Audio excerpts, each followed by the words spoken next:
Alright, it's only me. I've just come on to do this video real quick. I'm just about to take the dog out.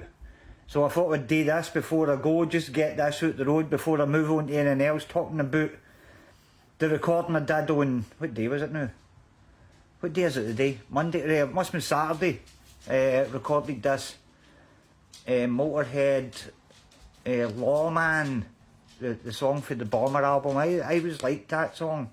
Although it's no but a particular significant track in Motorhead's back catalogue. I've got a really soft spot for the Bomber album. The Bomber album always gets a bit of a booting when you're talking about in comparison to Overkill,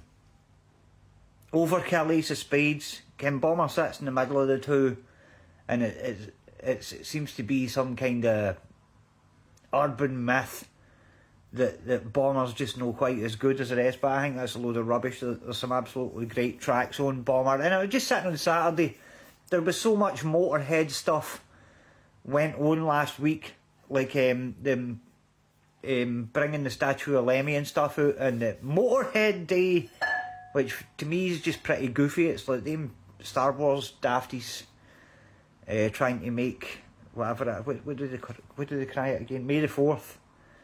You just sound like a lisping idiot, can me? May the 4th be with you, can you? It's like you've just been to the dentist. But anyway, that's my wee rant. I just find these things a bit silly. There's so much Motorhead things happening that I was like, hey, I'm in the mood to go back and do a bit of Motorhead, because that's what we spent, like, 9 months covering just every Motorhead track. So on Saturday, I kind of shit this one out as well. This took less than an hour today, and as it was, just by the nature of it, it's an absolutely terrible recording by me, but it's my own fault. I was experimenting a bit with different ways of trying to record the V drums to try and get a better sound out of them. As it was, with trying to replicate Motorhead, I went on and I think I've just overloaded everything too much, put too much distortion on everything, trying to make up for the fact that Motorhead have been in a recording studio recording everything at 11, whereas I'm sitting in my house and I can't record things at 11, so I have to overload them in order to get the same kind of sounds. But I mean, it sounds like the song. It's just that it's a bad recording. So I might go back and replace things. I would definitely have to replace the drum track, and I would definitely have to replace the guitar tracks. I mean, if I can find half an hour somewhere. But I generally, once I've done things, I generally like to move on and do something else, even if they are rubbish. I'm no precious about things at all. If something's good and people like it, then great. If they listen to it and they don't like it and think it's rubbish, then that's also great. When I do these things, I do them for my own enjoyment, and then I put them up to share so people can listen to them. And if people listen to them or they don't, that is also great. But I mean, it's just something that I get a bit of personal enjoyment. Like, listen to things and just hear everything that's in it. For 40 years I've been doing that. When I was at school, when I was in a school band, it was my job to read the scores and stuff. So I mean, you can just hear, when you put a record on, you can hear everything, and it's just to see if I can actually pick everything out properly and put it all back together. So I mean, I just get a bit of fun out of that. So anyway, let's talk about what's on the tapes here. With this one, there isn't actually that much on here. The beauty of Motorhead is it's 3 guys, it's a 3-piece band, just trying to make as much flipping racket as possible. So that means like no pan muting on the guitars, the drums will constantly have cymbals happening, ride cymbals, everything busy, everything getting scalped to the max. Great fun, one of the great things about Motorhead. So what I've got on here is track 1 and 2 there is the guitar part, which I played once, and then as soon as I'd played it, I went back and played it again. So I managed to get the two of them pretty tight, actually, the first time, which I was quite happy with. Track 3 is the bass, where I just put some new strings on Anson, which is my black Geddy Lee So I just decided to use that, and I didn't put any distortion on it, because if I'd put any distortion on the bass, it would have blown the whole track out. And then track 4 there is the drum track recorded on the V drums. Again, try to replicate something that Phil Taylor did. You are making as much racket as you can. And then track 5 is the lead vocal. Track 6 I've just put a wee bit of backing vocals on it. So let's have a listen and see what's here. I had to start off with the way the record starts is Let Me Say in Cancer, but you know, I don't have a lot of time for that, but because in order for the thing to be authentic I had to do it. Answer. Aye, there it is, there.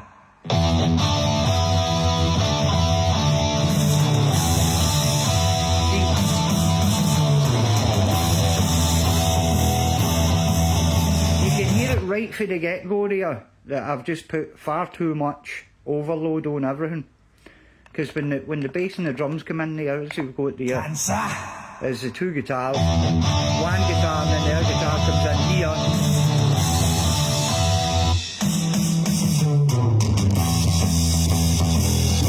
There's the bass and the drums.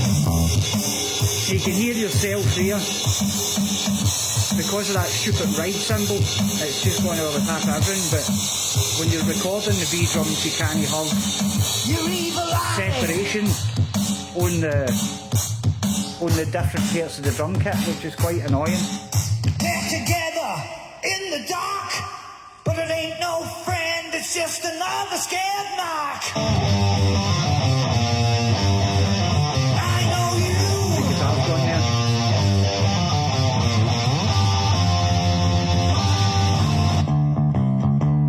There's Anson with the new strings.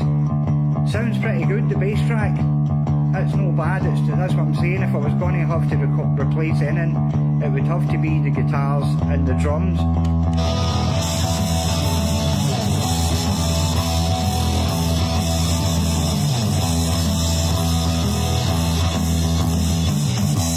See, the bass and drums doesn't actually sound too bad. It's just recorded new guitars with less distortion.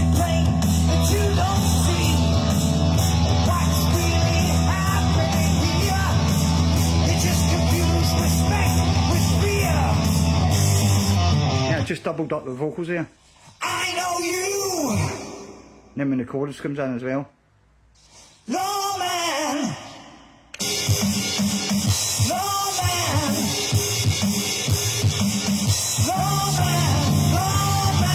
There's the coming in, the guitar solo here. Just double.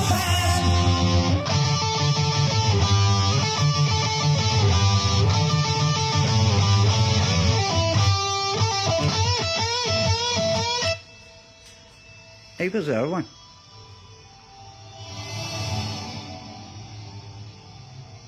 What's happened to that track?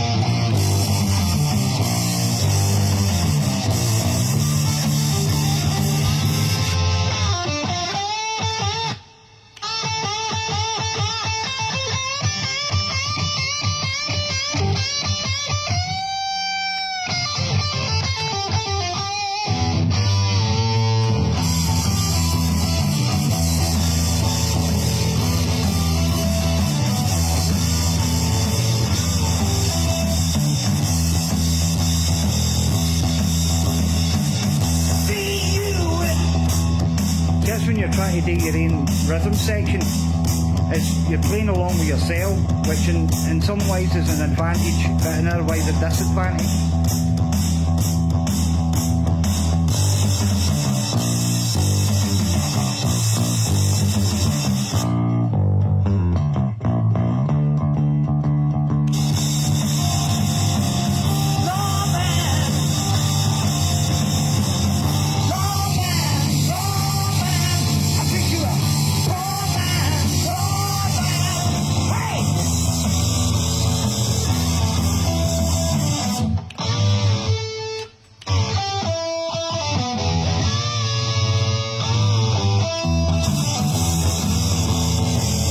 But that's basically what was in there. There's this one of these things when you get people that play guitars and play music and stuff, especially guitarists, because it's always about who can play the bass notes, who can do the nice technical things. It was never about that for me. I always liked stuff like Fast Eddie Clarke and Kiss guitar player Ace Frehley. Very, very similar players. And folk would always be like, what can they guys do? You know what I mean? They played the same licks all the time and don't really do anything different. But people just... Technicality hasn't really got that much to do with music. Music's all about how the music makes you feel on it. If somebody knows how to play the magic notes, it doesn't matter if you're playing a million notes. If somebody's playing something wicked, like your Billy Gibbons or your B.B. King, if somebody's playing absolutely like one note can drive you bonkers. You think of Jimi Hendrix Machine Gun for the Band of Gypsies album, when he hits that really high wailing piercing note at the start of that guitar solo, that goes right through you, like right through your body. It's like, whoa, listen, the blend of the noises, Jesus, man. It's like folk will come in and they'll be like, but listen to this guy playing at 300 beats a minute, and you're like, I don't care about that guy playing 300 beats. It's all about how the music makes you feel. So I mean, Fast Eddie Clarke, a great guitar player in my opinion. Where are you going? He's wanting to go to the show. Let's go find him. But when you get to that, what the riff is for this, I think I've done a video on this one before. The riff for it is...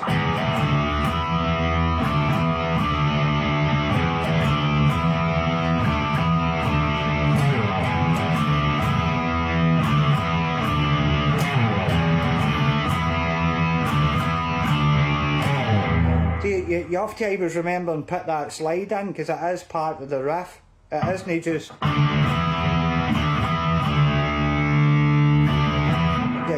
It's got to be... With the slide in, it just makes it dirtier. And then when you get into the verse bit, it's...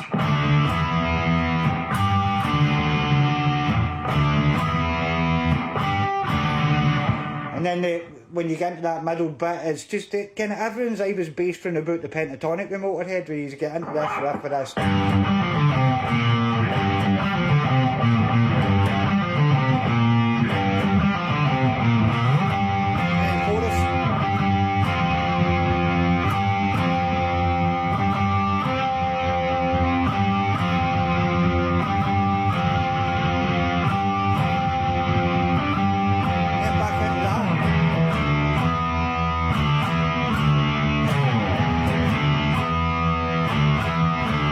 And then that's all the riffs you need to get you right through the song. It's typical Motorhead, because it's just a pattern of riffs that happen, and then they happen again, and just a repeating fashion. There's no like Ken Hensley style mixing between major and minor chords. And then when you get to the solo, Fast Eddie Clarke, typical pentatonic thing with this.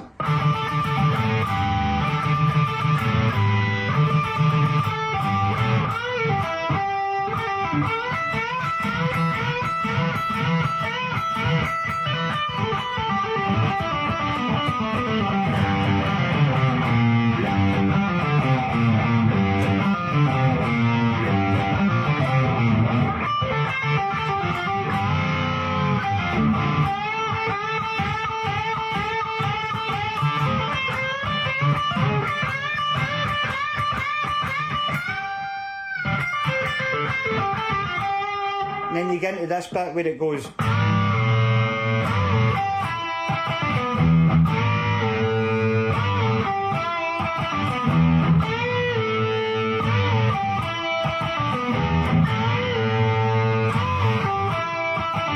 then you're back in. So let's have a quick blast through it before I take the dog to the beach. That's if I can pick up on this, the 4 count at the start here. But it's just for fun, who cares anyway? Nobody's going to watch this video and listen to me talking rubbish. So you've been with this Lawman.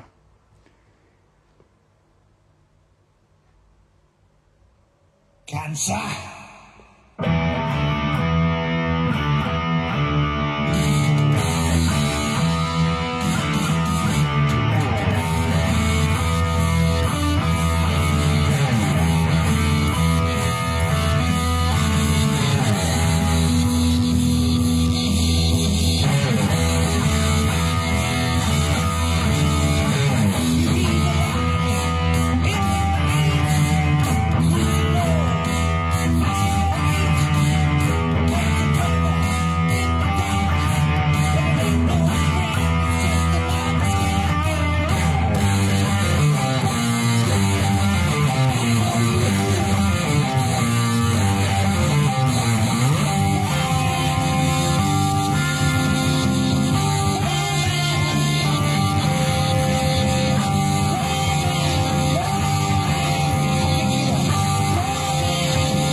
I faded it out in about here.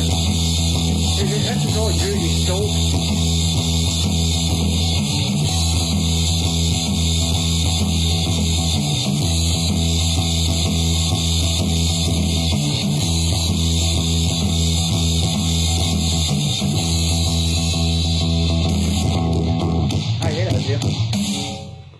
See, that's what happens at the end of every record that you ever heard fading out.